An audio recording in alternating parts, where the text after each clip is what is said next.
Selamat hari Minggu bagi kita semua, termasuk bagi jemaat Tuhan yang mengikuti ibadah secara live streaming. Ya. Tema kita hari ini sungguh menarik, ya. Temanya pun cukup menarik, ya, cukup menarik. Bahkan ini nanti ada pembahasan-pembahasan yang bisa memantik perdebatan atau memicu kontroversi. Ya, tentu bukan di tempat kita ya. Ya, di tempat kita tentu sebagai gereja kita punya dasar-dasar iman dan statement of faith, ya, pengakuan iman gereja kita yang tentunya juga sejalan dengan pengakuan dari bapak-bapak gereja hasil dari konsili ekumenis yang sudah dilaksanakan mulai tahun 400-an sampai tahun 700-an, ada 7 kali konsili ekumenis. Dan kita tentu sebagai gereja, kita juga mengikuti apa yang sudah diajarkan oleh bapak-bapak gereja sepanjang zaman. Ya. Karena itu kita akan membahas tema ini, yaitu dipenuhi oleh Roh Kudus. Dipenuhi oleh Roh Kudus. Ya. Jadi ketika saya SMA pun ada satu kegerakan waktu itu, ya. Saya sekolah di daerah Jakarta Timur, itu juga lagi musim KKR, ya. Lagi musim KKR.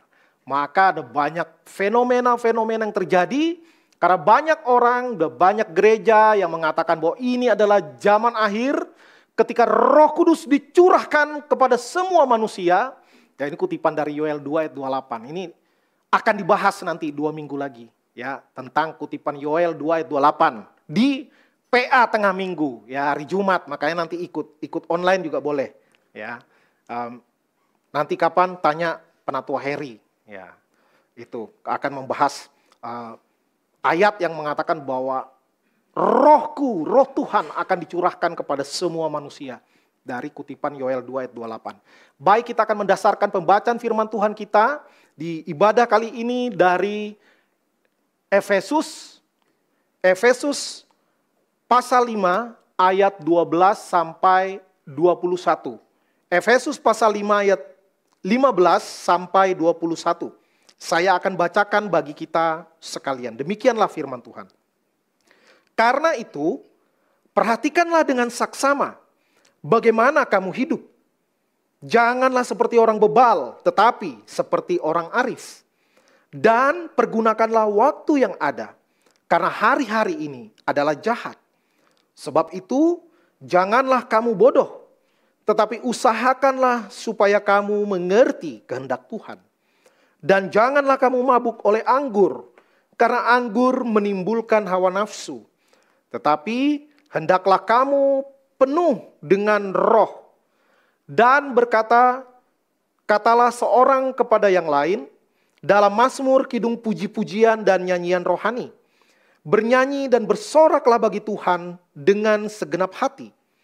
Ucaplah syukur senantiasa atas segala sesuatu dalam nama Tuhan kita Yesus Kristus kepada Allah dan Bapa kita, dan rendahkanlah dirimu seorang kepada yang lain di dalam takut akan Kristus.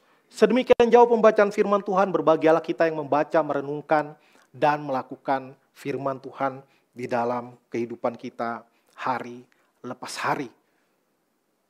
Straight to the point, dipenuhi oleh Roh Kudus. Apa maknanya? Ya, secara sederhana, makna dipenuhi Roh Kudus adalah orang yang hidupnya dikuasai, dipimpin, dan dibimbing oleh Roh Kudus, ya. Nah, ada konsep-konsep, memang ada perbedaan antara bagaimana Roh Tuhan masuk ke dalam manusia atau menguasai hidup manusia secara fenomena, ya. Kalau di Perjanjian Lama, Roh Tuhan itu seperti hinggap, bukan seperti, dikatakan hinggap tapi lalu bisa meninggalkan orang itu, ya. Orang itu dihinggapi oleh Roh Tuhan, lalu dia luar biasa seperti nabi dan lain sebagainya. Tetapi kemudian Roh Tuhan itu bisa meninggalkan lagi, meninggalkan orang itu. Itu yang kita baca dari Alkitab. Tetapi kalau di perjanjian baru, ya, setelah hari Pentakosta, maka Roh Kudus itu masuk ke dalam diri manusia, dan sekali Roh Kudus masuk tidak keluar. Ya, jadi bukan keluar masuk, tidak. Ya, Roh Kudus tidak demikian. Dan Roh Kudus juga tidak diundang-undang seperti orang manggil jailangkung. Ya, Roh Kudus hadirlah di sini. Ya, ketika kita percaya kepada Yesus, Roh Kudus itu ada. Karena firman Tuhan mengatakan, Roh Kuduslah yang menginsafkan manusia akan dosa. Roh Kuduslah yang membuat kita menerima Yesus sebagai Tuhan dan Juru Selamat. Roh Kuduslah yang membantu mendorong kita untuk membenci dosa dan berupaya sedemikian rupa untuk hidup dalam takut akan Allah. Itu semua karya Roh Kudus. Maka Roh Kudus ada di dalam diri kita sejak pertama kali kita percaya kepada Yesus Kristus.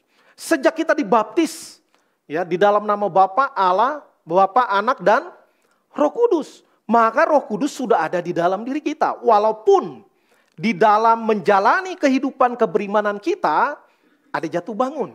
Ya, karena itu orang percaya penting agar apa? Agar dipenuhi oleh Roh Kudus. Bukan sekadar ada Roh Kudus di dalam dirinya. Ya. Nah, ini yang gak gampang dipahami. Ya.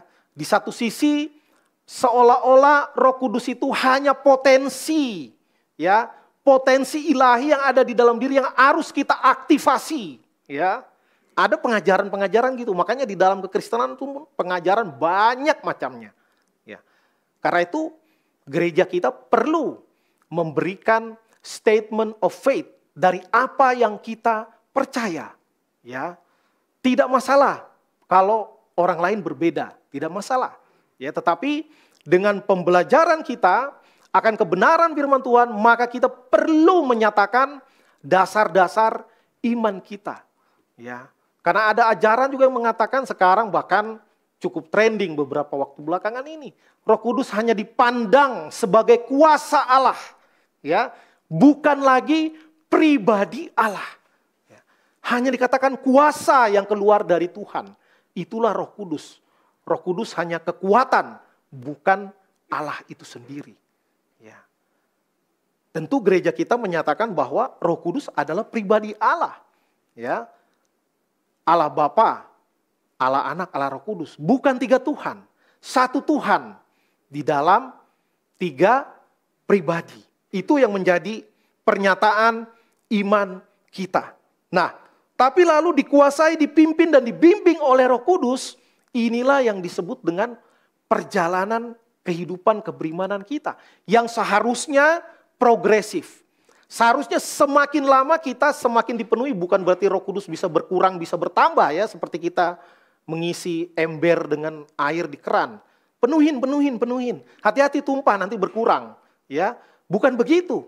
Tetapi maksudnya dipenuhi oleh Roh Kudus adalah ketika kita sudah dengan penuh kesadaran oleh anugerah dan dorongan Tuhan, kita menundukkan diri, kita menaklukkan pikiran kita meletakkan semua keinginan kita terutama yang berdosa kepada kuasa Tuhan, kepada firman Tuhan. Ya, ketika ada pikiran berkecamuk, ketika ada keinginan daging dan keinginan roh yang pasti bertolak belakang. Dan hidup kita, diri kita, pikiran kita, hati kita itu menjadi medan peperangan. Di mana Tuhan mau agar kita memilih dengan sadar, tentu dengan pertolongan Tuhan. Tapi kita harus memilih dengan sadar juga bahwa kita memilih untuk taat kepada Tuhan. Itulah yang dikatakan dipenuhi oleh Roh Kudus. Nah, fenomena yang terjadi adalah ya khususnya di abad ini, ya, di abad ini. Ada saya menyebutnya kesalahpahaman umum. Ya, kesalahpahaman umum. Bahwa tanda seseorang dipenuhi Roh Kudus adalah dengan fenomena-fenomena tertentu. Ya. Ada dasarnya di Alkitab, benar. Ya. Tetapi itu adalah fenomena khusus yang tidak terjadi di segala abad dan di segala tempat atau kepada siapa saja. Ya, yang pertama tentu adalah baptisan Roh Kudus. Ya, kalau kita mau membaca lebih jelas, itu ada di Kisah Para Rasul. Ya, di Alkitab peristiwa baptisan Roh Kudus ada di Kisah Para Rasul ketika Roh Kudus dicurahkan. Ya, ada orang-orang dan ajaran-ajaran Kristen juga yang menyatakan bahwa kalau orang mau dipenuhi Roh Kudus, dia harus dibaptis Roh Kudus. Ini beda lagi dengan baptisan yang dalam nama Bapa dan Anak dan Roh Kudus. Ya, karena memang ada ayatnya, sudahkah engkau dibaptis oleh Roh Kudus? Ya, ada ayatnya. Maka ada ajaran-ajaran Kristen tertentu yang menekankan baptisan Roh Kudus sebagai satu hal yang harus dan wajib oleh setiap orang Kristen. Ya, maka kalau kita sudah dibaptis, udah dibaptis Roh Kudus belum? Kalau belum, harus dibaptis Roh Kudus. Nah, ini yang saya katakan kesalahpahaman umum. Ya, dan itu terjadi hanya di zaman Kisah Para Rasul. Ya, dibaptis oleh Roh Kudus. Dan tentu yang kedua, kesalahpahaman umumnya adalah karunia berbahasa roh. Ya, karunia berbahasa roh. Saya lanjutkan cerita saya tadi.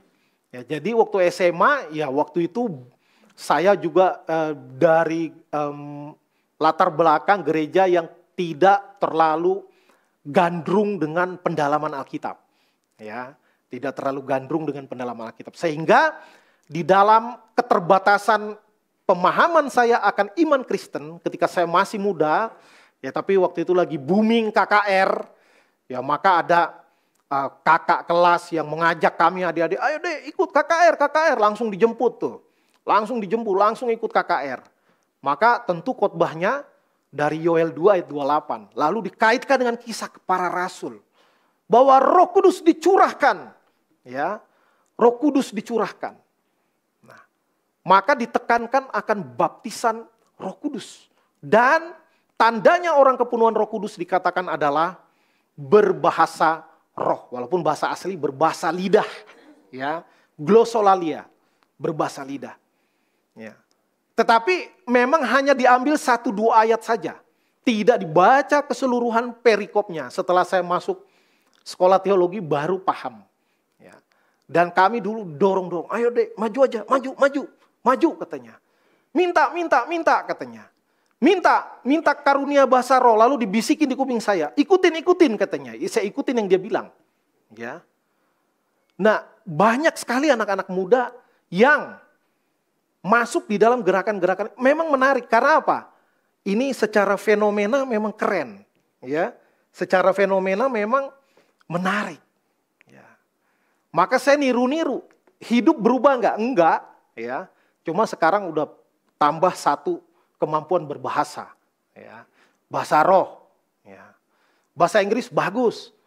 Bahasa Mandarin bagus. Bahasa Jepang bagus. Tapi Tuhan mengertinya bahasa roh. Ya. Tapi kita nggak ngerti. Ya. Inilah di dalam sejarah gereja, di Alkitab juga karunia bahasa roh hanya disebutkan di kitab Korintus. Ya. Di Korintus itu jemaat Tuhan di sana adalah jemaat yang paling banyak menerima karunia. Termasuk karunia berbahasa roh. Ya. Dan ironisnya, jemaat Korintus juga adalah salah satu jemaat yang paling kacau. Yang paling susah diurus, yang paling banyak masalah, terjadi perpecahan di antara jemaat, terjadi favoritisme kepada hamba Tuhan tertentu. Ya. Ada golongan Apolos, golongan Kefas, golongan Kristus. Ya. Ada banyak golongan-golongan yang tentu ada unsur favoritisme di dalamnya. Dan justru karunia-karunia Roh Kudus termasuk di dalamnya adalah karunia berbahasa roh. Ini menciptakan perpecahan di dalam gereja. Karena apa? Karena ada orang-orang tertentu yang menganggap kalau dia punya karunia berbahasa roh maka dia berada di level yang berbeda. Ya. Padahal karunia roh itu banyak. Ya. Karena itu di dalam suratnya kepada jemaat di Korintus, Rasul Paulus sampai perlu menulis 2 pasal tentang karunia-karunia roh, di mana di dalamnya Rasul Paulus melarang penggunaan bahasa roh di dalam ibadah-ibadah jemaat. Ya, dia tidak bilang bahasa roh tidak ada, tidak dikatakan begitu. Tetapi dilarang. Karena apa? Karena ketika mengatakan bahasa roh orang gak ngerti. Ketika ada orang baru yang datang, mungkin saudaranya, temannya atau siapa, yang belum mengerti, tiba-tiba mendengar orang berbahasa roh, gak ada yang ngerti. Apa gunanya? Tidak membangun jemaat. Ya, maka Rasul Paulus di dalam penggembalaannya dikatakan, kalau punya bahasa roh itu untuk membangun diri sendiri. Ya, dan dia katakan bahwa aku bisa berkata-kata dalam bahasa roh lebih daripada kamu semua. Tetapi dalam pertemuan jemaat, lebih baik saya mengucapkan 5 kata yang dimengerti daripada beribu-ribu kata dengan bahasa roh. Nah ini maka kasihan kepada orang-orang, jemaat-jemaat awam yang tidak diberikan pengajaran yang komprehensif, yang lengkap akan fenomena ini. Ya. Dan pencurahan Roh Kudus di dalam sejarah gereja hanya terjadi 1 kali. Ya. Ketika peristiwa di hari raya Pentakosta, maka Roh Kudus secara fenomena ya dikatakan turun. Nah memang banyak akhirnya KKR-KKR yang mengglorifikasi baptisan Roh Kudus dan karunia bahasa roh, ya, mengagungkan secara berlebihan. Ya. Maka mereka kadang meniru, termasuk yang saya dulu pergi itu. Dan akhirnya saya jadi aktivis waktu itu. Tiap 2 minggu sekali, KKR, ayatnya sama, khotbahnya sama, ceritanya sama. Bahkan yang udah maju, kalau mau masih maju, maju aja lagi, maju lagi. Ya, maju lagi, minta katanya. Minta karunia berbahasa roh. Nah, padahal ini hanya terjadi 1 kali. Dan di dalam Kisah Para Rasul pasal 2, kita baca semuanya. Kita akan dengan mudah mengerti bahwa yang diucapkan rasul-rasul itu, bahasa roh, dimengerti oleh orang-orang Yahudi yang datang ke Yerusalem pada saat itu. Ya, baca pasal 2 ayat 8, 9, 10, 11. Mereka bilang, itu rasul-rasul kan orang Israel yang gak pernah tinggal di luar negeri. Kok mereka bisa ya ngomong bahasa kita? Ada orang Partia, Media, Elam, Mesopotamia, dari Roma, termasuk dari Arab. Ya. Jadi rasul-rasul itu berbahasa dalam berbagai-bagai bahasa di dunia. Dan itu dimengerti oleh orang-orang Yahudi, orang-orang Israel yang merantau di luar negeri lalu kembali ke Yerusalem untuk merayakan hari Pentakosta.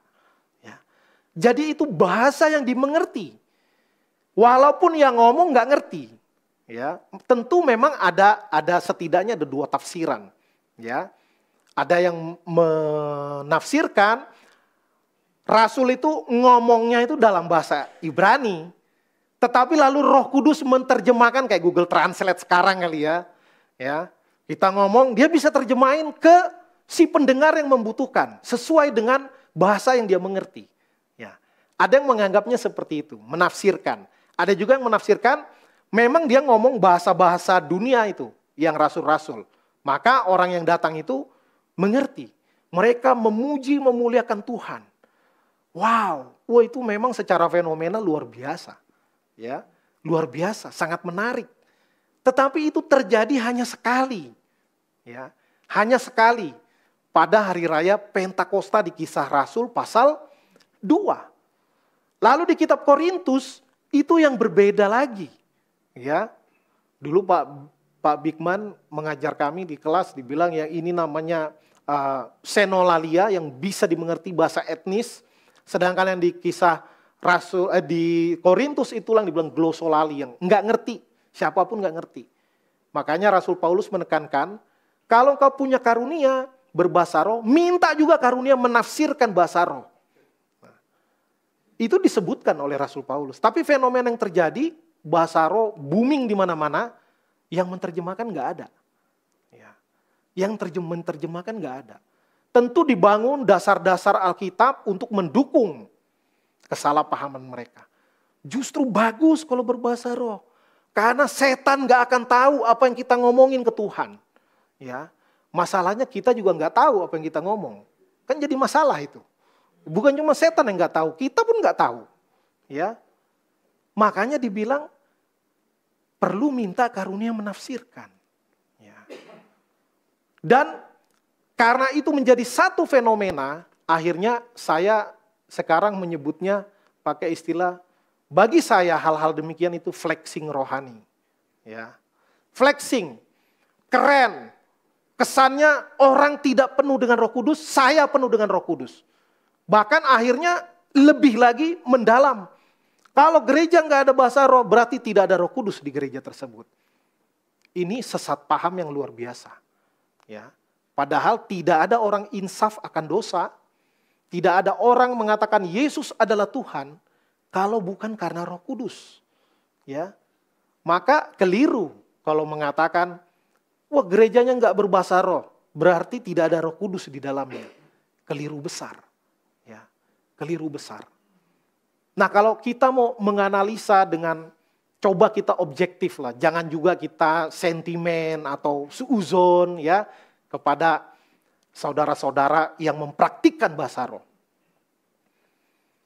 Coba kita lihat kamus besar bahasa Indonesia setebal mana.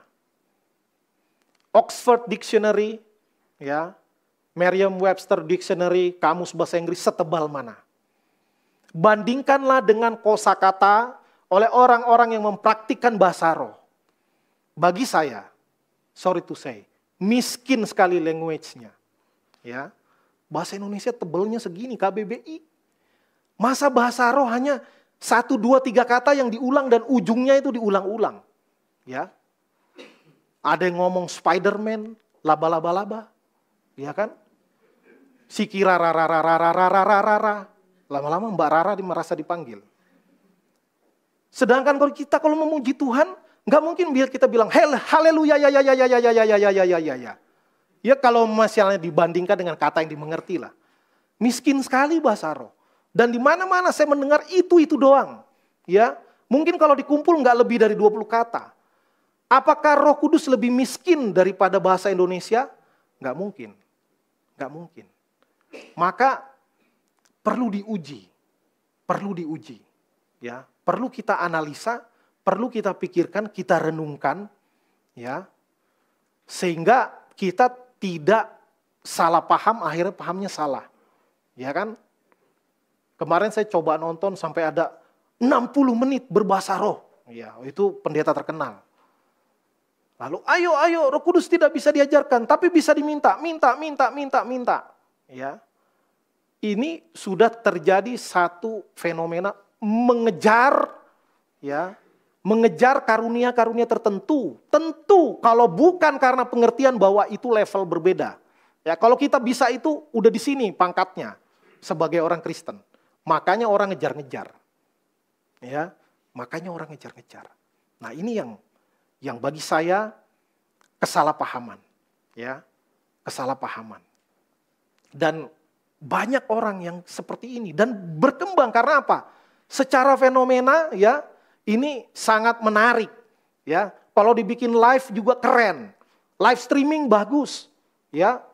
Enak dilihatnya. Wah, luar biasa. Luar biasa. Padahal bukan itu yang ditekankan. Ya. Dari pembacaan firman Tuhan kita, ya, setidaknya ada 3 hal yang dicatat bagaimana seseorang dipenuhi oleh Roh Kudus. Bukan sekedar fenomena tertentu. Bukan hanya karunia tertentu. Tetapi itu adalah sesuatu yang natural yang bisa dilihat di dalam hidup. Ya. Di dalam sepanjang sejarah gereja baru abad 20 rame lagi tentang bahasa roh. 19 abad nggak ada ribut. Ya, nggak ada ribut. Baru setelah dikatakan pencurahan Roh Kudus tahun 1906 di Azusa Street, ya. Azusa ya, agak susah ngomongnya. Azusa Street di Amerika yang disebut dengan Pentecostal Movement, gerakan Pantekosta, ya. Saya tidak melihat waktu itu, nggak ada videonya, jadi saya pun tidak berani katakan itu pasti bukan Roh Kudus, enggak juga. Tapi kita perlu analisa. Akhirnya Roh Kudus dipahami sekarang seperti harus bisa ngomong bahasa roh, harus dibaptis Roh Kudus. Jadi terlalu menekankan yang satu, mengesampingkan yang lain. Ya. Maka biasanya bidat-bidat seperti itu. Hanya menekankan satu sisi tertentu dan melupakan yang lain. Atau tidak belajar yang lain. Hanya satu itu saja. Kesannya kalau udah bisa itu, udah mantap udah hidupnya. Udah otomatis nanti dikuasai oleh Roh Kudus. Enggak. Ya. Dikuasai Roh Kudus tidak berarti kehilangan kesadaran. Tidak. Ya. Tetap ada pertimbangan hati, pertimbangan pikiran dari kita. Ya. Nah, tanda seseorang dipenuhi Roh Kudus berdasarkan teks yang kita baca tadi di dalam Efesus. Ya, setidaknya yang pertama, orang yang dikuasai oleh Roh Kudus adalah orang yang dipenuhi Roh Kudus dapat menguasai diri. Ya, dapat menguasai dirinya. Ya. Tadi firman Tuhan mengatakan, hendaklah pergunakan waktu ya, yang ada. Karena hari-hari ini adalah jahat. Ya, hari-hari ini adalah jahat. Kalau nggak mempergunakan waktu dengan sebaik mungkin, seefektif mungkin, maka peluang untuk jatuh dalam dosa lebih tinggi. Contohnya Raja Daud. Kurang keren apa Mazmur itu? Ya, kitab Mazmur, waduh deket banget sama Tuhan. Daud itu dekat sekali sama Tuhan, akrab sekali, intim sekali, menulis banyak lagu. Ya, Daud suka memuji Tuhan. Tapi ketika dia gabut, ya, kurang kerjaan, jalan-jalan di atas satu rumah, ngelihat wanita cantik, kepingin dia. Ya, nah kita tahu semua ceritanya. Akhirnya dia jatuh dalam dosa perzinahan. Karena apa? Tidak mempergunakan waktu dengan baik. Wah, memang tuh Daud, kita bilang. Lu Daud itu luar biasa intimnya dengan Tuhan. Apalagi kita. Kita jauh lebih mungkin jatuh dalam dosa daripada Daud. Ya, kalau kita tidak mempergunakan waktu yang ada dengan baik.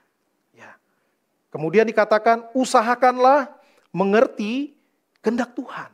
Usahakan. Jangan melulu kita mau nomor satukan ego kita. Egoisme.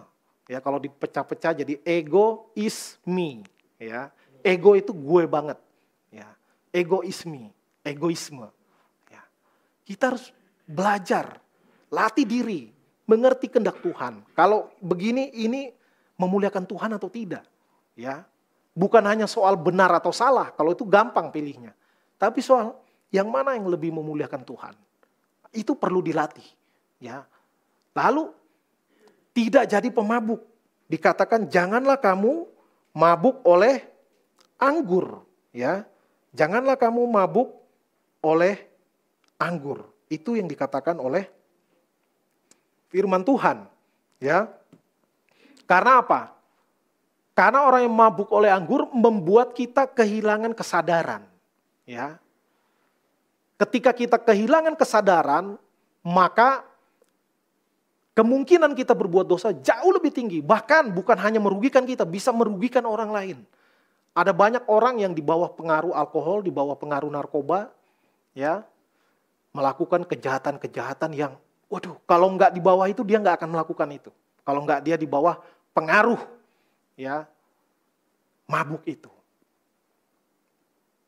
Di sini hanya dibahas anggur karena waktu itu mungkin jenis narkoba yang sekarang belum ada ya, belum ada. Kalau anggur dari dulu ada.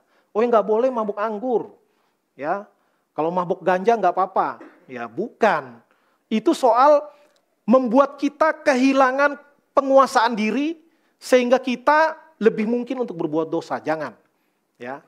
Hendaklah engkau dipenuhi oleh Roh, katanya, ya. Lalu hendaklah engkau menyanyikan mazmur, puji-pujian, nyanyian rohani, bersorak-soraklah bagi Tuhan dengan segenap hati. Nah, ini tandanya dipenuhi dengan Roh Kudus. Ya. Maka kalau kita menyanyikan pujian, upayakan supaya kita bisa menghayati syairnya, ya, syairnya. Bukan hanya notnya, tapi kita bisa menyanyinya bukan cuma mekanis kayak orang hidupkan MP3, MP4, udah nyanyi, jalan selesai, nggak ada rasa di dalamnya. Maka kita perlu menghayati, ya. Yang nggak mesti lompat-lompat, ya kan? Nggak mesti guling-guling, ya. Nggak ketawa dalam roh, gitu sampai orang nggak bisa nyanyi, ya nggak gitu, ya. Tapi kelihatan di dalam diri kita senang memuji Tuhan, vocab kita, kosakata kita yang kita keluarkan, juga menguatkan orang, bukan berarti nggak pernah menegur ya.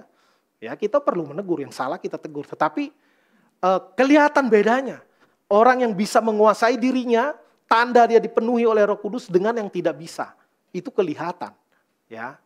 Yang kedua, selalu mengucap syukur. Di ayat ke-20 dikatakan, ucaplah syukur senantiasa atas segala sesuatu dalam nama Tuhan kita, Yesus Kristus.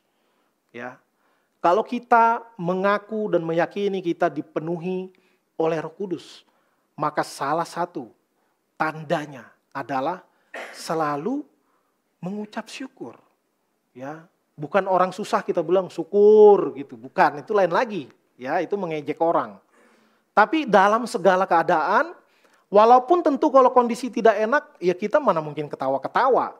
Tapi kita tidak pernah menyalahkan Tuhan, tidak menyalahkan keadaan, tidak menyalahkan orang lain, dan kita berupaya apa maksud Tuhan.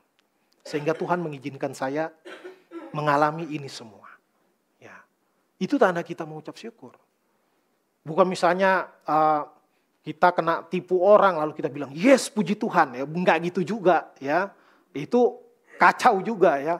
Itu kacau, tapi kita tidak menyalahkan kondisi orang lain apalagi Tuhan. Ya. Dan jangan juga menghakimi diri sendiri, emang goblok gue nih. Ya bukan gitu.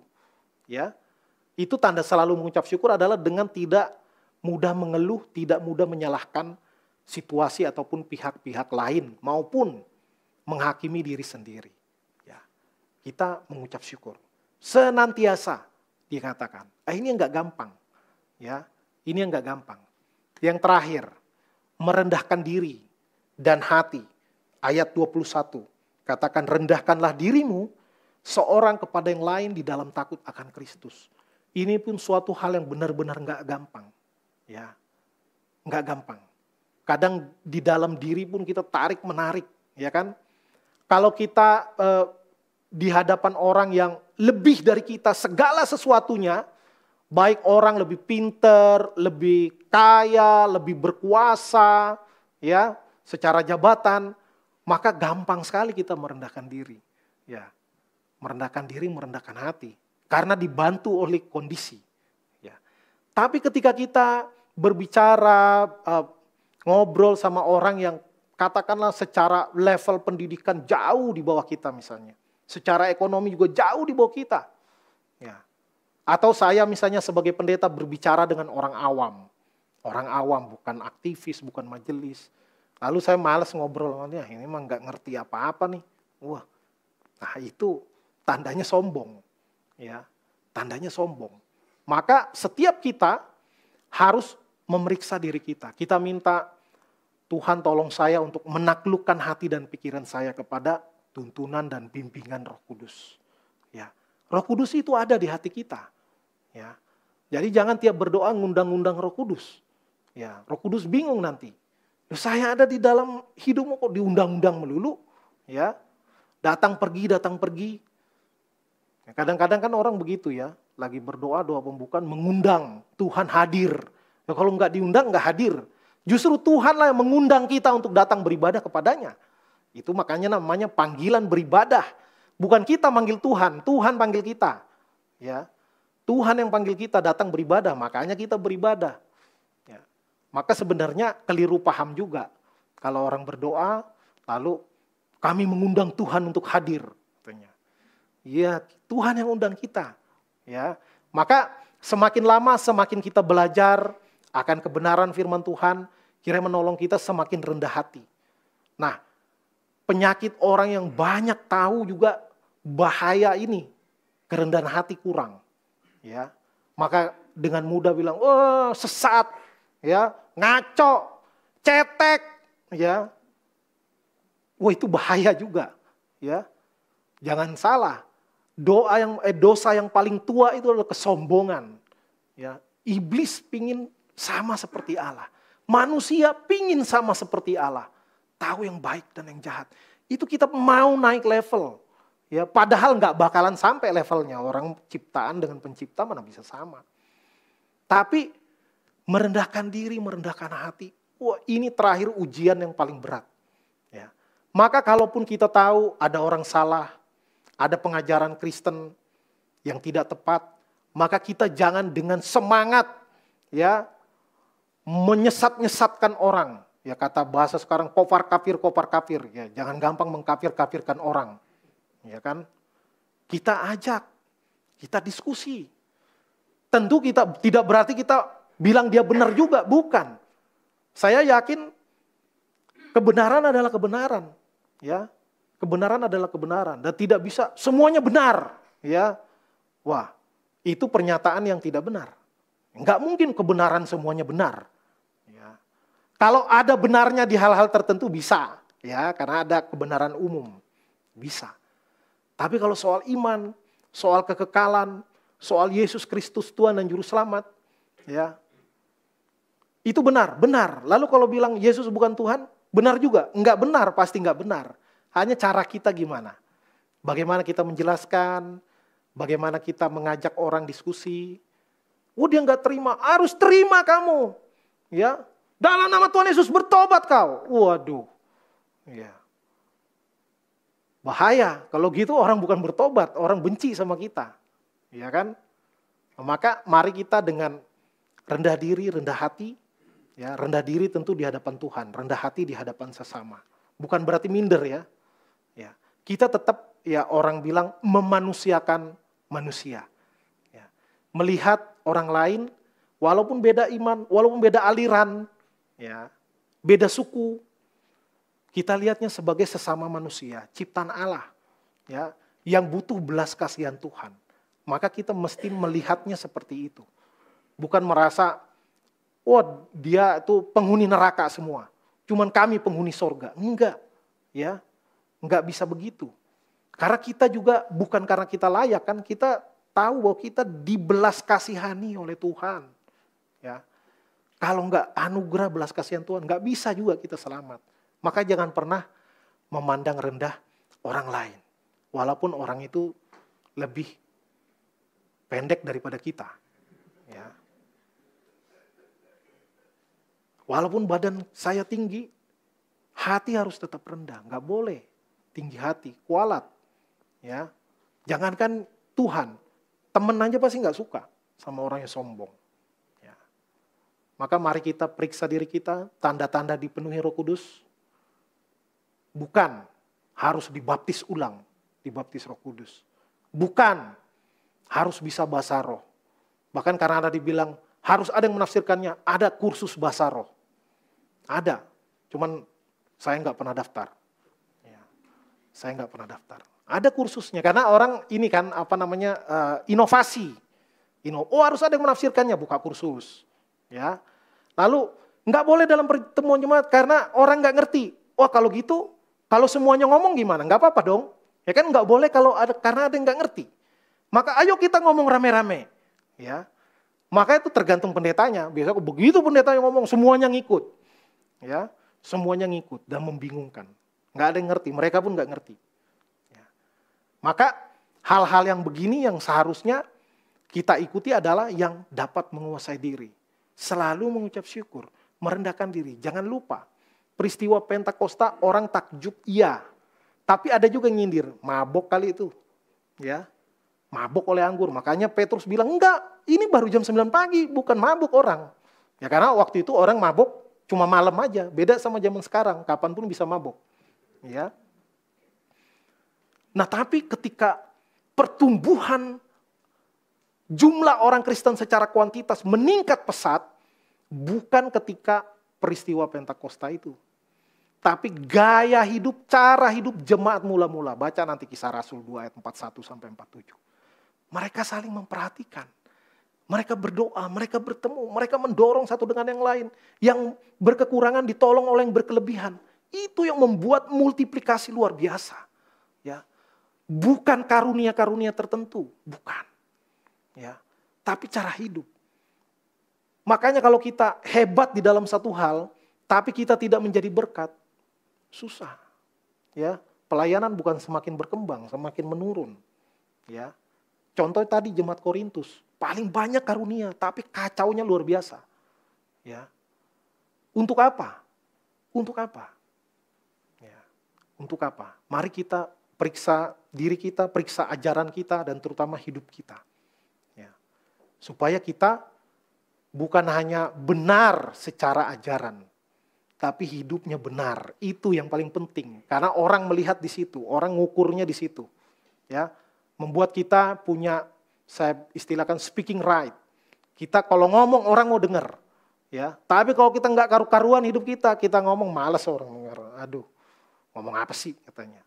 Tapi kalau hidup kita benar, walaupun kita tidak fasih lidah, kita nggak jago teologi, ngomong sederhana. Kalau didukung oleh hidup yang takut akan Tuhan, orang mau dengar. Orang mau dengar. Ya. Maka hidup kita yang perlu kita minta pertolongan Tuhan, minta Roh Kudus menguasai hidup kita. Supaya kita terus diubahkan, mengalami transformasi, mengalami progresivitas iman. Sehingga ketika kita dipanggil Tuhan, wah, Tuhan senang dengan progres hidup kita. Itu yang perlu kita pikirkan. Kiranya Tuhan menolong kita, kiranya Roh Kudus terus memenuhi hidup kita. Sehingga kita mengalami kepenuhan di dalam hidup kita. Dan memuliakan nama Tuhan. Amin. Mari kita berdoa.